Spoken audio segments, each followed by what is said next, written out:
Bismillahirrahmanirrahim.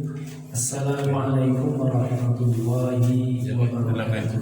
Waalaikumsalam warahmatullahi wabarakatuh. Alhamdulillahilladzi arsala rasulahu bil huda wa dinil haqq liyudhhirahu 'ala ad-dini kullihi wa law karihal kafirun. Asyhadu an la ilaha illallah wahdahu la syarika lah wa asyhadu anna Muhammadan 'abduhu wa rasuluh. Wa nusalli wa nusallim ala nabiyyina Muhammadin sallallahu alaihi wasallam wa ala alihi wa ashabihi wa man tabi'ahu bi ihsanin ila yaumiddin, amma ba'd. Bapak-bapak, saudara-saudara, sedulur semuanya yang dirahmati Allah, puji dan syukur kita senantiasa kita antumkan untuk Allah Subhanahu wa taala yang telah telepon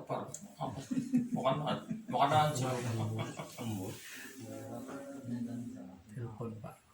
Assalamualaikum. Waalaikumsalam. Nggih. Deki lagi ngisi pengajian. Lagi ngisi pengajian Reboan. Iya. Oh, sampun iki nggih. Nggih. Sampai nempel.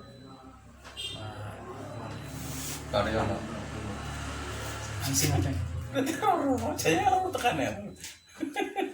Saya yang nang. Coba.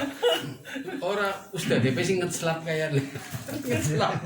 Ya bener. Orang tekan. Ini ngerti ya. Ngerti iya. Iya Ustaz percaya. Lah iya jadi nang. Orang tekan ya. Dan orang. Awal Ustaz. Awal datang. Aji sirep kuwe nganggo mulai. Alhamdulillah. Tsumma alhamdulillah. Wala haula wala quwwata illa billah. Segala puji dan syukur senantiasa milik Allah Subhanahu wa taala, siang dan malam, pagi dan petang. Semua alam semesta beserta isinya melantunkan tasbih tahmid kepada Allah Subhanahu wa taala. Sampai kepada binatang yang melata pun bertasbih bertahmid kepada Allah Subhanahu wa taala. Maka kita manusia yang dimuliakan oleh Allah, manusia yang makhluk yang dianggap oleh Allah Subhanahu wa taala diciptakan makhluk yang paling sempurna, maka pantas bagi kita dan layaknya untuk memuji kepada Allah Subhanahu wa taala. Salawat dan salam senantiasa milik Nabi kita Nabi Muhammad sallallahu alaihi wasallam. Nabi yang kita muliakan, kita teladani, dan kita yakini apa yang dikatakan, diperintahkan, dilarang, apa yang dilakukan, diucapkan, semuanya adalah berkat wahyu Allah Subhanahu wa taala. Maka siapapun yang mencelanya, menghinanya, maka termasuk menghina kepada Allah Subhanahu wa taala. Maka siapapun yang merendahkan berarti merendahkan Allah Subhanahu wa taala. Siapapun yang membuat terhinanya Nabi kita sallallahu alaihi wasallam, maka pada hakikatnya dia dihinakan oleh Allah Subhanahu wa taala di dunia dan di akhirat. Dia akan mendapatkan laknat Allah, mendapatkan azab Allah Subhanahu wa taala di dunia dan di akhirat. Kehidupannya akan disengsarakan. Mungkin kita sekarang melihat mereka-mereka yang menghinakan Nabi kita seolah-olah mereka bahagia, padahal pada hakikatnya mereka sangat sengsara. Sangat sengsara. Merasa bersalah terus-menerus. Di hatinya tidur tidak akan nyenyak, makan tidak akan lahap, lapar tidak akan terpenuhi, karena merasa bersalah kepada Allah Subhanahu wa Ta'ala dan Nabi kita. Maka kita sebagai umat beliau sallallahu alaihi wasallam menjaga himmahnya, menjaga izzahnya dengan apa? Dengan meneladaninya, dengan mengamalkan apa yang diperintahkan, dilakukan, al-ittiba. Karena amalan ibadah itu punya dua syarat. Yang pertama ikhlas, yang kedua ittiba. Ikhlas itu rela kita melakukan, ridho, tidak ada penyesalan, tidak merasa terpaksa, tidak merasa sebagai formalitas, tetapi betul-betul ikhlas. Ini bagian daripada pekerjaan utama dalam hidup ini. Lalu kalau sudah ikhlas itu harus ittiba. Ittiba itu sesuai dengan perintah dan larangan. Kalau tidak ada perintah, tidak ada larangannya, maka sebaiknya dihindari dulu. Cukup ada perintahnya saja, kadang-kadang kita sudah merasa keberatan. Apalagi nggak ada perintahnya, malah dikerjakan susah payah, walaupun dengan keikhlasan seberat apapun, sekuat apapun, siang dan malam, maka hal tersebut bisa jadi ditolak, tidak diterima oleh Allah Subhanahu wa Ta'ala. Maka ittiba itu penting. Bagaimana kita bisa ittiba? Kita harus tahu ini hadisnya ada atau tidak. Kalau ada, ini hadisnya sahih atau tidak. Kalau itu perintah, inilah rahimnya Allah Subhanahu wa Ta'ala. Kata Rasulullah, apabila aku perintahkan kalian, fa'tu minhu mastata'tum, kata Rasulullah. Lakukan semaksimal mungkin sesuai dengan kemampuannya. Tetapi kalau larangan, wa idza nahaitukum anhu fastanibuhu, sampai-sampai kata Aisyah radhiyallahu anha, Nabi kita sallallahu alaihi wasallam kalau ada larangan, dia adalah orang yang pertama kali meninggalkan itu dan tidak akan pernah menyentuhnya sama sekali. Ini Aisyah radhiyallahu anha menyatakan seperti itu. Maka sepantasnya kita berhati-hati dengan beramal soleh. Lantas ketika kita menghadap kepada Allah, amal soleh itu tidak diterima oleh Allah Subhanahu wa Ta'ala. Pantas Abu Hurairah radhiyallahu anhu ketika melakukan sesuatu bertanya kepada Rasulullah SAW, ya Rasulullah, amal saya seperti ini diterima apa tidak? Sering Abu Hurairah walaupun sering mendengarkan wahyu karena menyertai beliau SAW, masih tetap bertanya amalnya diterima atau tidak. Sebuah permisalan, Abu Hurairah radhiyallahu anhu itu pernah menjadi bendahara Baitul Mal, penjaga pintunya Baitul Mal. Kalau sekarang menteri keuangannya lah, menteri keuangan negara. Beliau radhiyallahu anhu pernah ada salah seorang sahabat pinjam uang Baitul Mal. Pinjam uang Baitul Mal. Di pertengahan jalan Abu Hurairah bertemu dengan sahabat ini, temannya ini. Dan saat itu hujan. Teman yang pinjam uang itu bawa payung. Abu Hurairah tidak bawa payung. Lalu teman yang bawa payung ini memberikan payung, memberikan naungan supaya tidak kehujanan. Apa katanya? Kata Abu Hurairah, saya tidak mau. Saya takut meminjamkan uang dari Baitul Mal dapat kelebihan dengan diberikan payung. Takutnya apa? Menjadi riba nasi, penambahan dalam utang piutang. Biarlah saya kehujanan daripada saya melakukan perbuatan riba. Karena meminjam nih. Iya.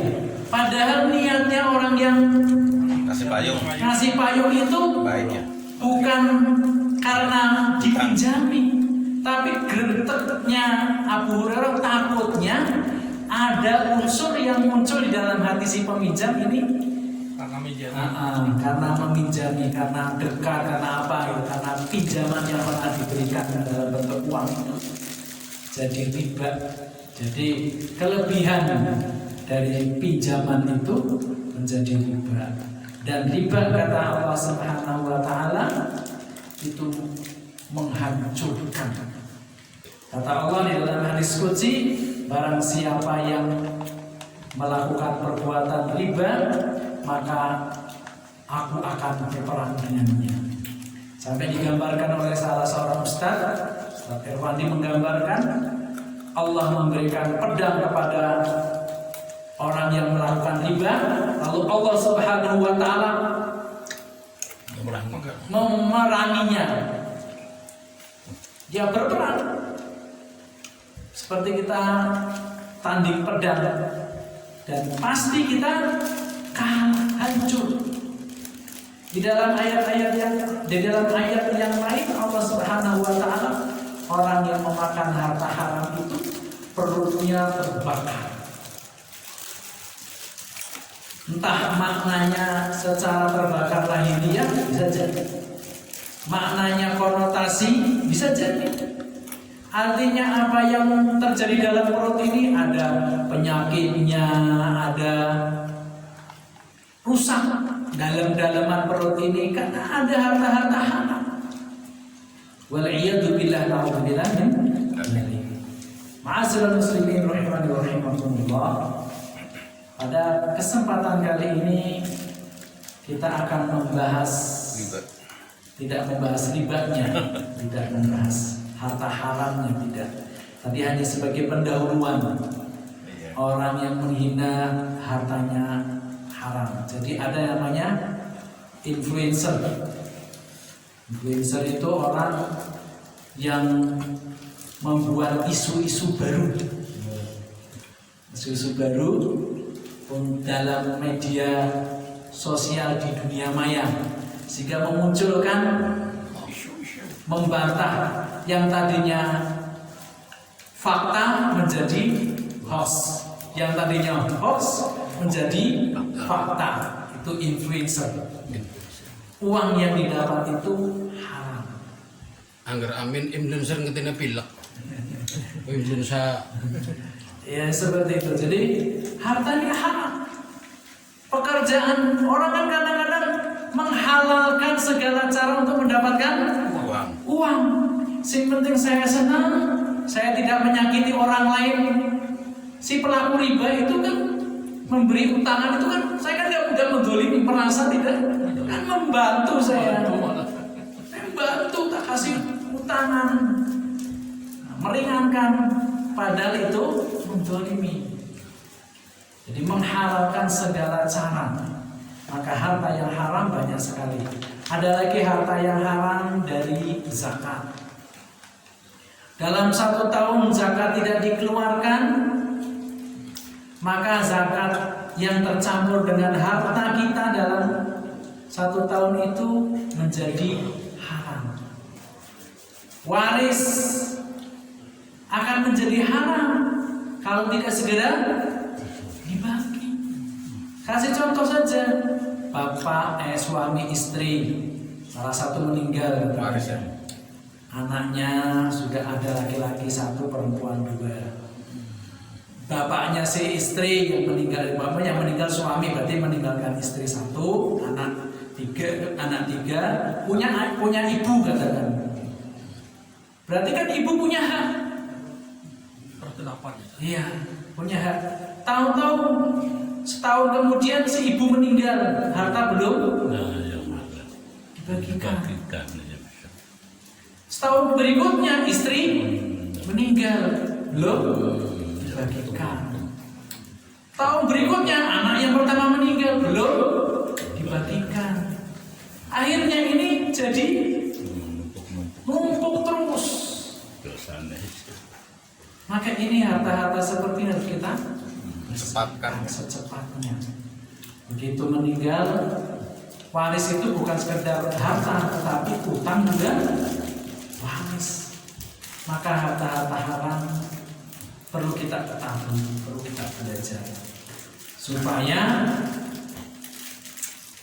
keturunan kita menjadi keturunan yang soleh-soleh, keluarga kita menjadi keluarga yang soleh-soleh, karena betul-betul merusak kehidupan, merusak otak, merusak hati, merusak yang tadinya ayat menjadi dalil diabaikan. Dalilnya adalah akal. Jadi dalil disingkirkan karena dari faktor-faktor harta yang haram yang dimakan. Ma'asyiral muslimin rahimani wa rahimakumullah, bapak-bapak, saudara-saudara yang dirahmati Allah. Lalu pada pembahasan kali ini saya ingin menyampaikan tentang hadis Rasulullah SAW yang diriwayatkan dari Ibnu Abbas radhiyallahu anhu qala Rasulullah sallallahu alaihi wasallam.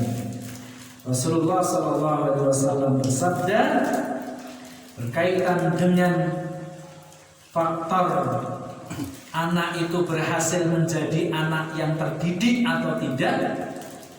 Itu tadi utamanya adalah dari harta yang halal. Maka langkah berikutnya adalah kata Rasulullah, alimu, ajari. Kadangkala mohon maaf saja, yang bapak ibunya guru belum tentu mampu ngajar anaknya. Ngajar anaknya orang bisa sabar. Ketika ngajar anaknya tukaran sampai naudzubillah. Peristiwa yang lalu ada anaknya dari nggak selesai dipateni. Anaknya naudzubillah kan. Ini bukan kesalahan HP, bukan kesalahan sistem, tapi kesalahan orang tua tidak mampu bersabar untuk menghadapi anak, bersabar untuk mengajar anak. Kemudian yassiru wa la tu'assiru. Prinsip yang kedua untuk mengajari anak adalah permudahlah anak ini untuk belajar. Jangan dipersulit. Diberi kemudahan. Mungkin pelajaran pertama agak bingung, kasih teori yang kedua bingung, kasih tiga yang bingung, kasih terus sampai mentok, sampai paham. Memang jadi gurunya anak-anak lebih berat daripada gurunya anak orang lain. Karena apa? Faktor emosinya ada di situ. Faktor emosi, faktor kadang kala merasa bosan, kadang kala merasa macam-macam ya itu faktornya.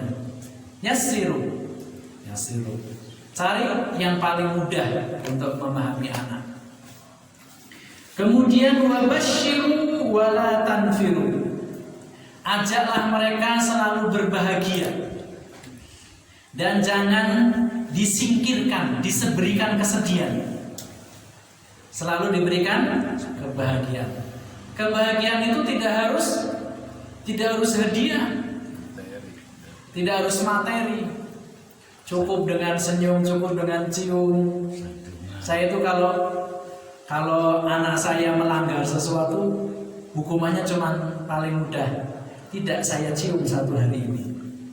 Jadi anak itu merasa menyesal kalau nggak mendapat ciuman, bahkan bahagia kalau mendapatkan ciuman. Jadi nggak perlu keluar uang.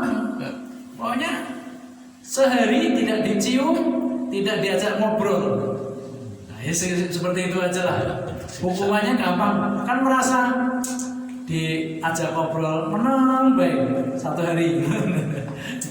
Nah, alhamdulillah. Ternyata teori seperti ini saya praktekkan itu mudah sekali. Mudah dan nikmat, tidak perlu. Nanti kalau kamu pintar, saya berikan sepeda. Kalau nilainya sekian saya berikan, enggak. Saya jawabannya kalau bisa jawabnya bagus, saya cium. Nah itu saya. Kalau ini nilainya sekian, cium sekian kali. Cium cuman itu. Saya prakteknya yang mudah, nggak keluar materi. Yang ringan-ringan, insya Allah. Dan anak justru ternyata perasa, dididik menjadi seorang perasa. Jadi perasa terhadap sesuatu, instingnya yang dibangun, bukan materi yang dibangun, tapi insting.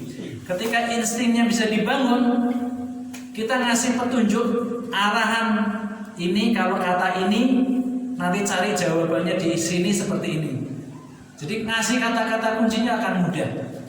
Jadi insting yang kita bangun. Kemudian kata Rasulullah, wa idza ghadiba ahadukum falyaskut.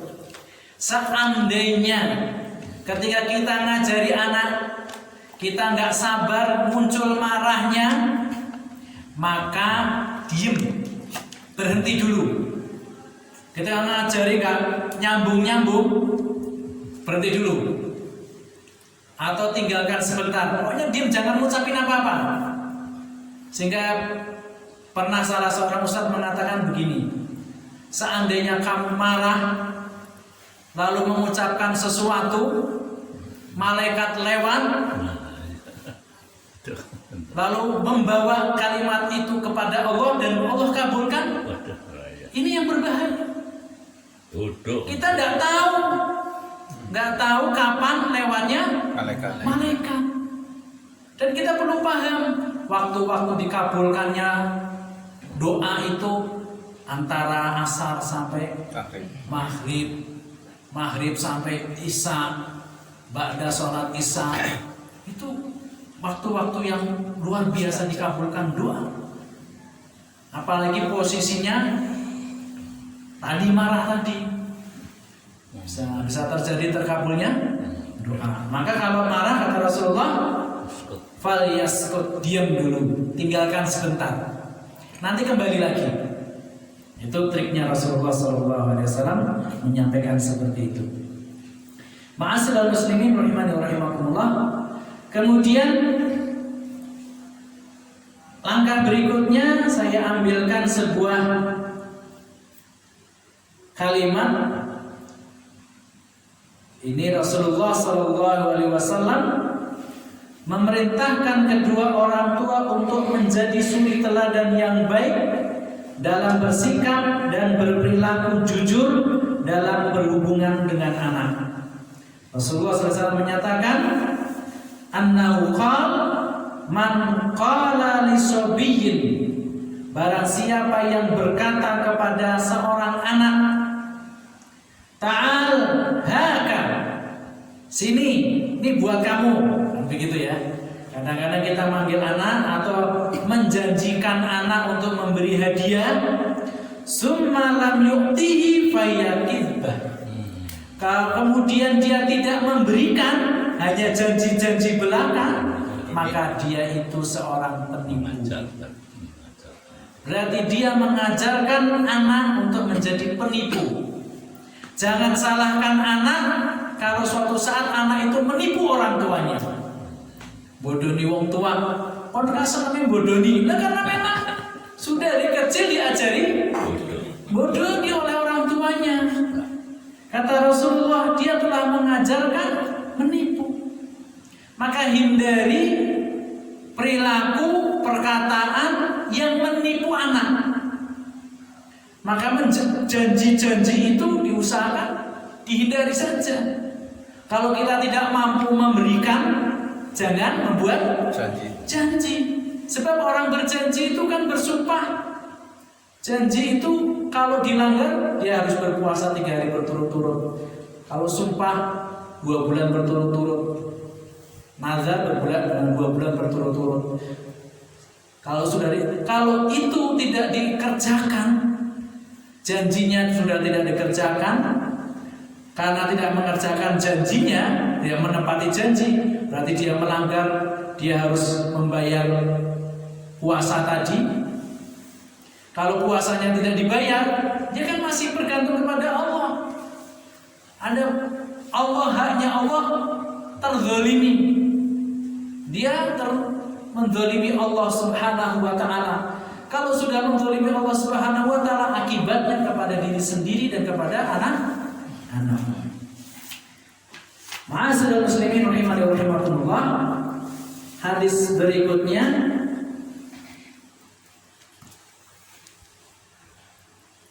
tulisannya jelas.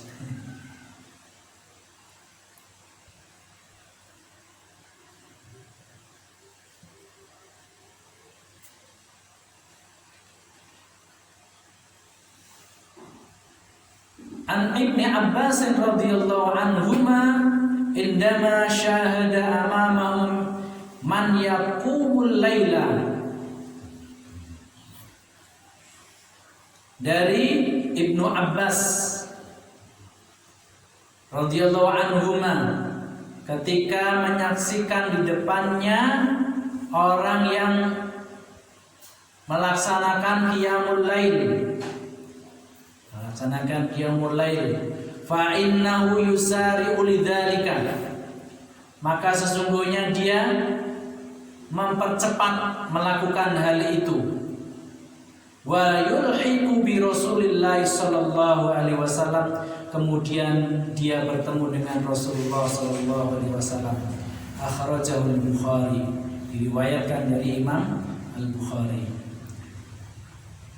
Ini pelajaran penting. Ada seorang anak melihat orang sholat malam, tapi sholatnya cepetan.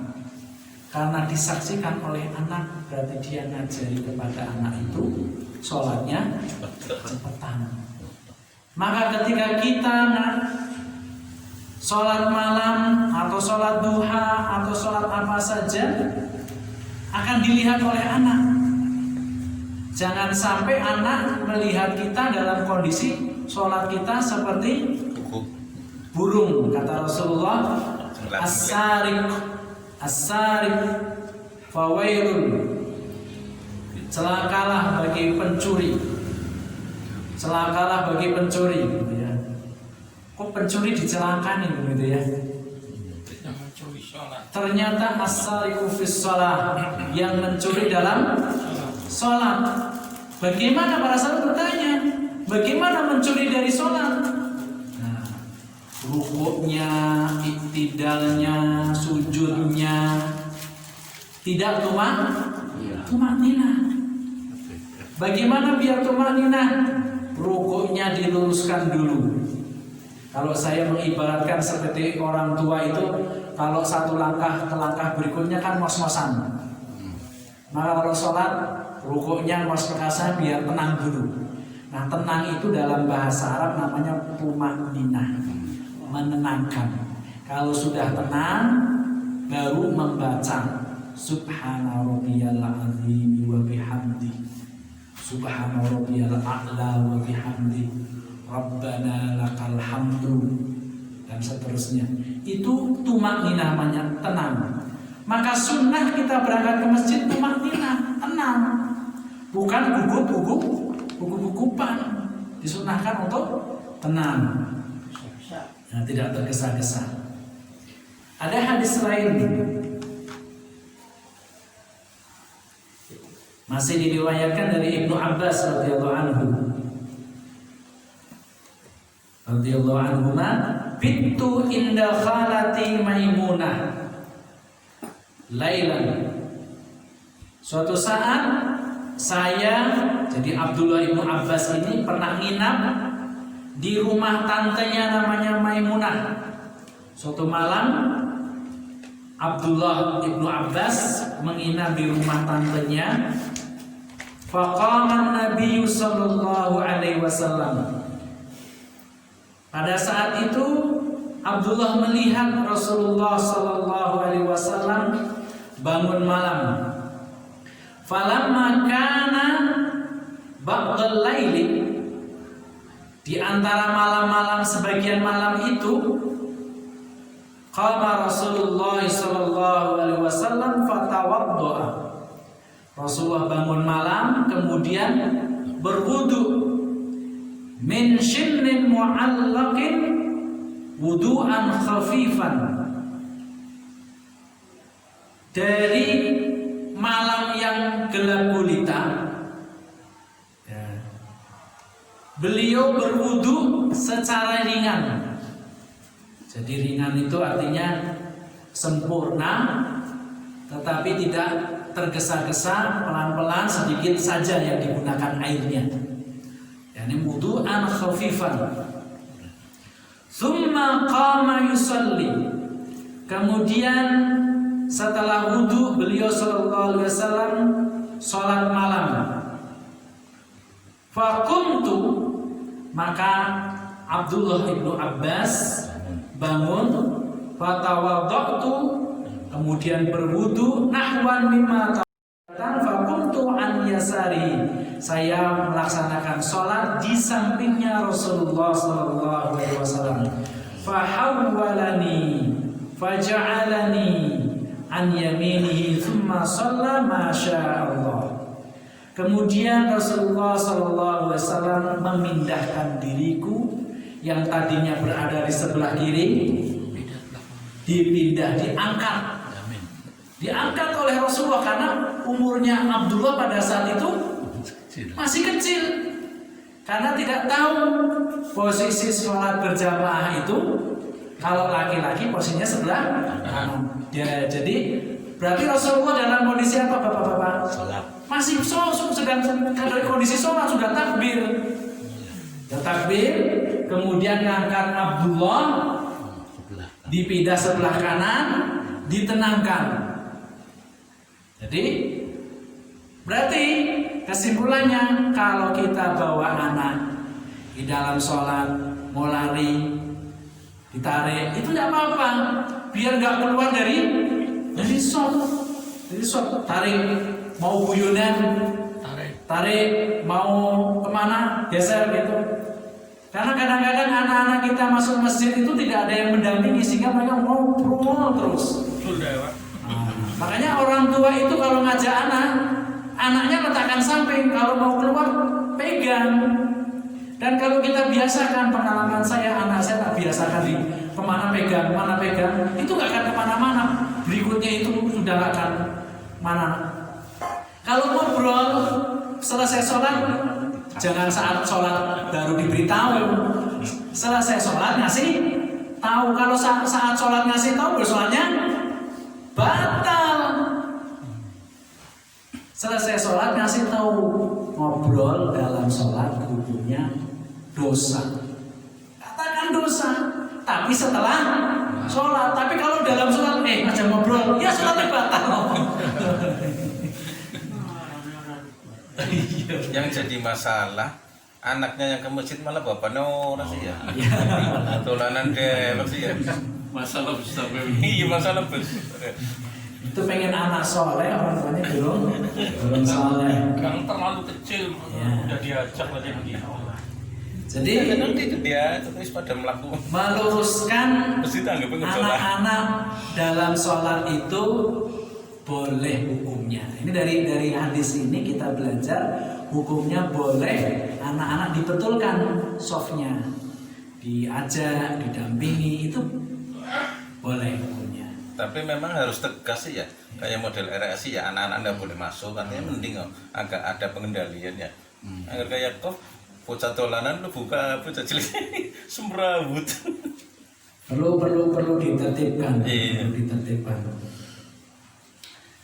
Maka tadi anak kecil itu Abdullah ibnu Abbas ketika melihat Rasulullah SAW bangun sepertiga malam, maka anak itu akan terbiasa. Dan Abdullah ibnu Abbas itu setiap menginap di rumahnya Rasulullah, ini kan rumahnya bibinya ya, bibinya itu kan berarti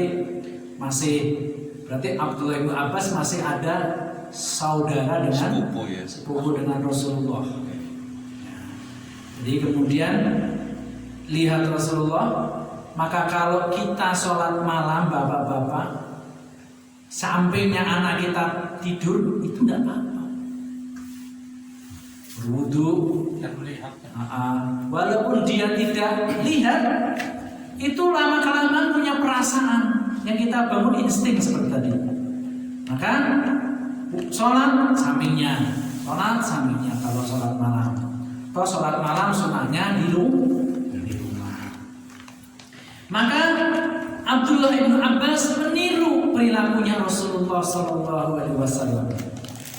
Karena terus menerus rata-rata kalau anak kecil di zaman Rasulullah ikut Rasulullah itu umurnya antara 7, 10 atau 15. Ada yang umur 7 sudah ikut, umur 10 sudah ikut, ada yang umur 15. Udah 15 itu sudah masuk remaja dan sudah siap perang. Tapi umur 10 itu Rasulullah sudah memberikan pelajaran-pelajaran. Nah, di antaranya kalau nginep itu rata-rata 20 hari di rumahnya Rasulullah.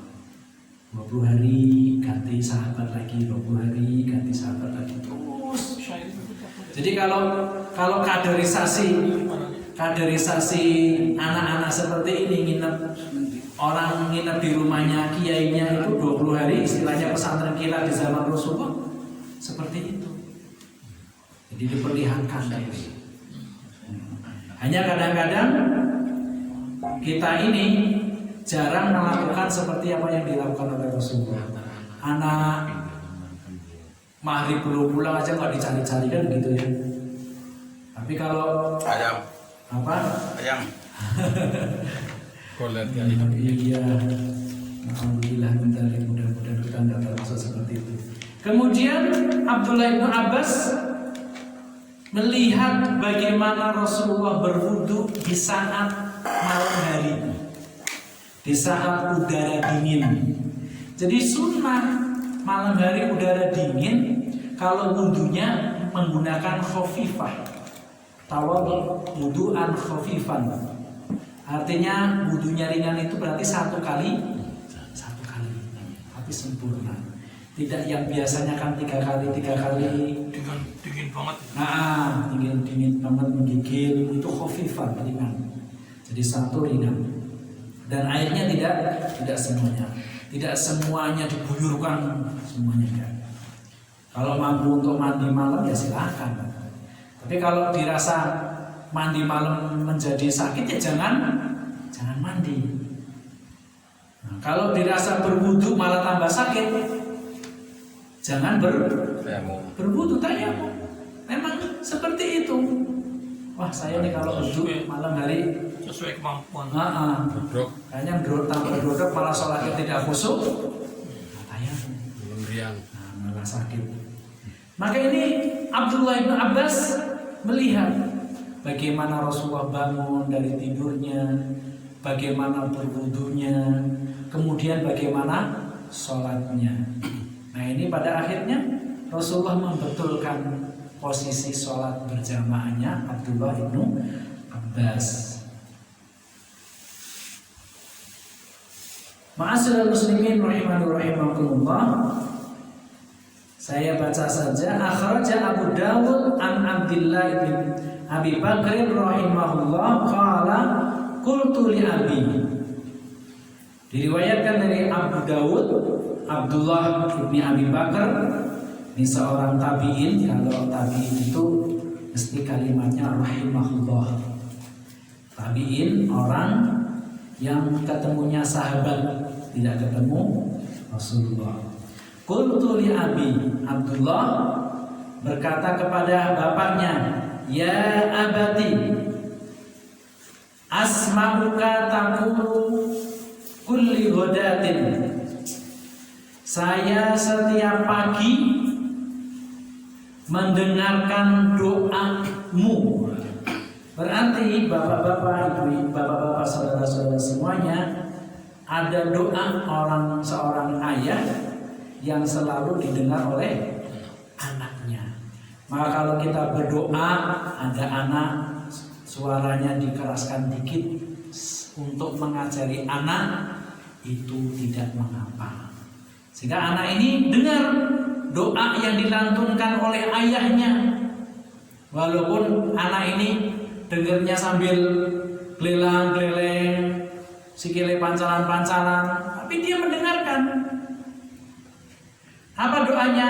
Allahumma afini fis sam'i. Ya Allah, maafkan pendengaranku. Jadi kita, ini doanya tabi'in, maafkan pendengaranku. Jangan sampai pendengar ini menerima persaksian yang salah, persaksian yang keliru. Allahumma afini fi basari. Ya Allah, maafkan atau sehatkan. Afini bisa maafkan, bisa sehatkan. Sehatkan pendengaranku, sehatkan penglihatanku. Wala ilaha illa anta. Doanya kecil, ringan. Tukar liruha salasan. Kata anak ini, Abdullah tadi mengatakan, engkau ulangi doa itu 3 kali. Berarti boleh kita berdoa ulang.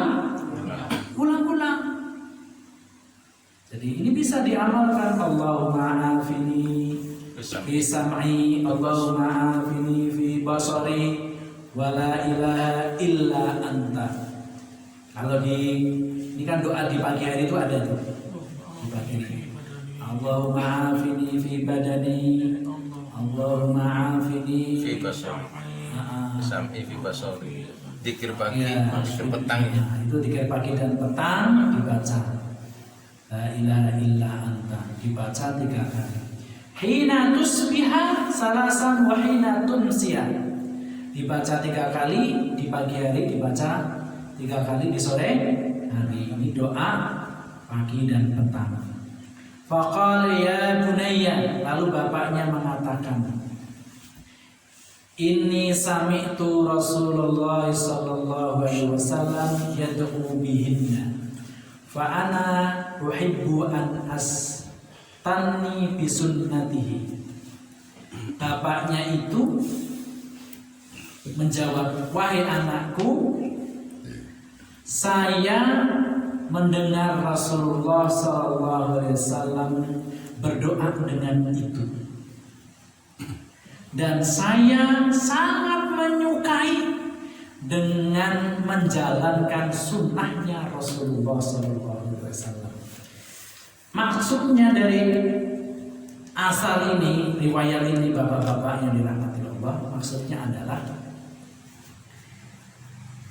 kalau kita menjalankan sebuah ibadah tidak sekedar ikhlas, tetapi ada namanya itba atau mutaba'ah, mengikuti. Nah, mengikutinya itu pakai apa? Dalil. Sehingga bapaknya itu tadi menyampaikan Rasulullah SAW berdoa dengan seperti ini di pagi hari 3 kali, di sore hari 3 kali. Jadi ketika kita ngajari kepada anak, kita tidak sekedar mengajarkan doanya, tapi kita mengajarkan hadisnya. Dia dapat hadisnya, dia dapat doanya. Yang mengajari dapat pelajar, bukan sekedar dapat dua tadi, tapi dia mendapatkan mengamalkan sunnah. Karena mengamalkan sunnah berdasarkan dalil hadis itu berpahala, berbanding dengan bedakan dengan orang yang mengamalkan sunnah tapi tidak tahu Sumber Mana? tidak tahu sumbernya. Terus pokoknya jarine kayak gini sunnah. Sama Naria. sing penting tahlil malam Jumat. Jadi tidak menggunakan qala Allah wa qala Rasulullah. Maka yang diambil kita harus qala Allah wa qala Rasulullah. Nah, sehingga itu ayahnya selalu mengajari tidak sekedar memberikan contoh tapi memberikan dalil. Nah, dalilnya Rasulullah seperti ini. Nah, ini sebuah pembelajaran dari Rasulullah SAW, pembelajaran dari tabi'in yang berkaitan dengan teladan.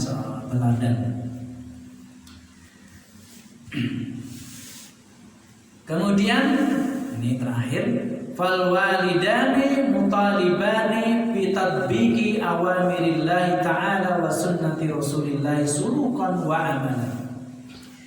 Kedua orang tua itu dituntut untuk mengikuti perintah Allah dan sunnah Rasulullah, baik perilaku, perbuatan, akhlak, perkataan berdasarkan qala Allahu wa rasuluhu.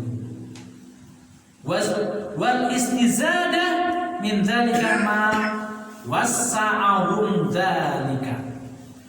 Kemudian ditambahkan dengan pengetahuan yang dia miliki dari Al-Qur'an dan Sunnah. Jadi mengamalkan juga memberikan dalilnya. Memberikan dalilnya. Li'anna atfalahum fi muraqabatin mustamirratin lahum sabah wa masa. Karena anak-anak itu dekat dengan kedua orang tuanya yang selalu melihat, menyaksikan kedua orang tuanya bagaimana berperilaku dan bagaimana berkata. Karena dengan kedekatan itu pagi, siang, malam selalu memantau perilakunya orang tua. Maka bagaimana anak itu menjadi baik tergantung kedua orang tuanya. Bagaimana anak itu berkata baik tergantung perkataan orang tua.